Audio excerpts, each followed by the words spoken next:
We do have some children here. Fantastic. I'm glad of that. So come on down. I've got a story for you. It's not so much a story as it is an investigation.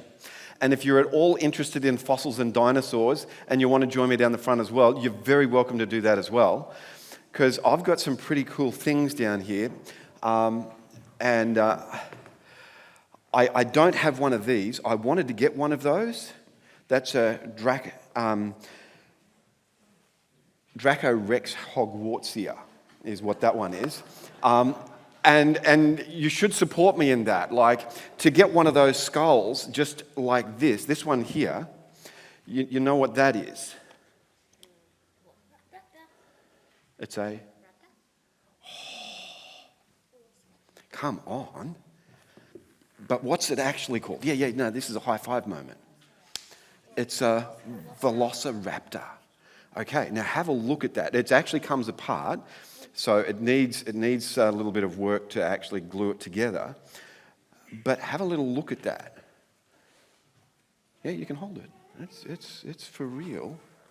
It's for real imitation. To buy a real one of those is more than I'd earn in a lifetime. But here's my question for you. What happened? Do you know what happened to all the dinosaurs? They got wiped out. Did they? Or mums and dads, did the dinosaurs get wiped out? Well, did they? Not all of them? Oh, okay. So a whole lot of them did. Well, glad you're talking about sea dinosaurs. Have a look at that. What do you think that is? A who? No. It's a what? A Megalodon. That's exactly right. Now, that one there is a fake one. Yeah, you can hold that though. And this one here, I'm very proud of this one. This is a little tiny one, and it's a for real one. So that one is real. The other one is just, to buy the big ones is, again, way too much. But they're from sharks, and so here's a little picture of a Megalodon shark. Okay, now that's very small, but guess how big this shark would have been? Oh, it's huge. Like, it would fit inside the church, but only just, right? Because it is seriously big. Now, I've got some other things here as well. Can anyone tell me what this is? A rock. Well, yes, but what kind of fossil is on the rock? Some kind of what? Cephala? No. Cephalopods? So this one here, in fact, guess where I found this? I actually found that one. It's real, and you can feel how heavy it is, right? And where was it? I found that just outside Dubbo. Now, it's seashells, and I found them in Dubbo, which is a geographic centre of New South Wales. So that means Dubbo was at least at one point underwater. Now, this one here, I really like this one. It's a trilobite. There's that one. And of course, there's this one, which is a different kind of trilobite. And you may want to just actually zoom in and have a little bit of a closer look so you can actually see them in a little bit more detail. But they're really, really cool. Have a little look at that. Little trilobites. This one here, what do you think? Is this just a rock? Yeah. No. Well, mums and dads, what do you think? Is that just a rock? Now, of course, you can't see really from where you are, but I tell you where I found it. I found that at Swansea. And at Swansea, there's all of these trees, round trees, that come up through the middle of coal and in the middle of rock seams. They're not laying down, they're sitting upright. And of course, most of them have been broken off because of vandals over the years, but it's really quite amazing that they're sitting upright, which is really evidence that they were buried very, very quickly. And this here is an impression of kind of like a leaf pattern on the rock. So that's kind of like a fossil of a tree. And here's one of my really, really favourite ones.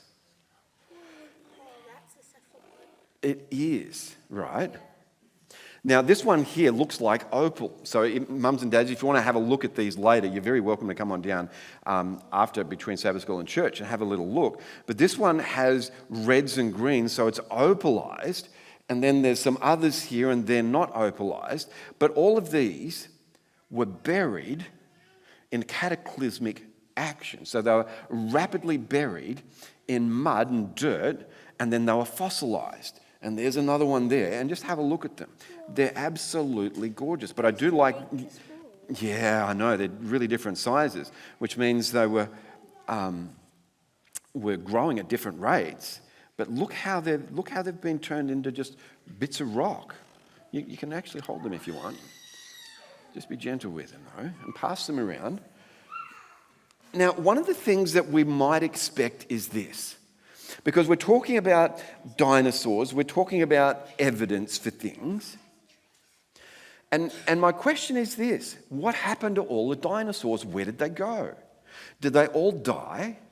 Did God create the dinosaurs? Probably. Yes. I guess that's not too bad, but I would say definitely. No, he didn't. Oh, he didn't, don't you think? Scientists created them. No, scientists didn't create them. I know that for sure. No, they actually didn't, because dinosaurs lived a long time ago, and we've only had scientists like we have today for a very short time. No, in fact, if you read in your Bible in Job chapter 40, you'll read about a dinosaur there in Job chapter 40, which is really interesting. But even more than that, after the flood, so there was a worldwide flood, the Bible tells us about that. Dinosaurs went into the ark. How do I know that? Because God says that all the animals went into the ark, 2 of every kind. And then all around the world, we get evidence like of that, which is a painting on a wall. And what's that look like? A what? A brachiosaurus. But how? We didn't discover the fossils of those till just, a couple of hundred years ago. And yet here's a painting that's way more than a couple of hundred years ago. And it's a painting of a what? Oh, well, okay. So you reckon that's an Oh, there we go. I won't argue. And there it is up there a little bit closer. And people think it's so recent that they're actually making little things to sell to tourists as they go through. But it's not just that. We can go all around the world to like South America, and there's one on the wall painted, and there is a little toy that they used to make and give to children. And what's it look like? Well, it's not a triceratops, but it kind of looks a little bit like that, but it doesn't have the bones. Right? And then there's more. There's all sorts all around the world. In fact, the further you go around the world and you look at different cultures on earth, you'll find different things. And in fact, I went to Cambodia once, and in Cambodia there's a temple there in Angkor Wat that has a stegosaurus carved into the rockwork. It's a stegosaurus. Now, how do they know what a stegosaurus looks like? And the only way they could know what a stegosaurus looks like, if they saw one. Well, yeah, but they didn't discover the fossils of stegosauruses until very, very late. No, unfortunately you can't, because I need to be able to show that to others as well. And it's just like, it's what we would expect. If there really was a flood and all the dinosaurs went in, and then the dinosaurs moved like the rest of the animals all around the earth, and before we called them dinosaurs, guess what people used to call them? They had a special name for them. They called them dragons. They called them dragons in Asia. They called them dragons in Africa. They called them dragons in Europe. They called them dragons in Americas. Now, they weren't dragons. They're not like dragons that breathe fire and all the rest of it, although clearly Dracorex hogwartsia looks like he could be that kind of dragon. But they were just big lizards. And people got scared of them, and so they hunted them and killed them. And that's where we get all the stories from all over the earth of them killing giant lizards or giant beasts. And did you know that not far from here, down on the edge of the Hawkesbury River, who knows what a Plesiosaur looks like? It's got flippers, 4 flippers, and it's got a long neck and a long tail. And guess what? There is a carving, an Aboriginal carving of a plesiosaur beside the Hawkesbury River.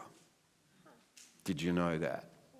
Well, you need to get your mums and dads out and you need to start digging into the history around here and go looking, because the Aboriginal people in Australia clearly have seen a plesiosaur in the Hawkesbury River, and that's why they carved it there. And this is just further evidence to say that people and dinosaurs actually lived together on the earth. And the evidence that we get is from, as we look around the earth, of how people interacted, and you can see carvings and toys, just like you might expect to find toys of lions and tigers today. Well, back then they had toys of, well, Triceratops and Stegosauruses and Brontosauruses and Velociraptors and all of those things, and they used to play with those. And then they drew pictures on the rocks. Isn't that interesting? We're going to be talking more about that, not this week, but next week, as we continue this little journey, as we explore different reasons for our faith. I tell you what, you can take that and show your mum and dad if you like, but make sure they come back later.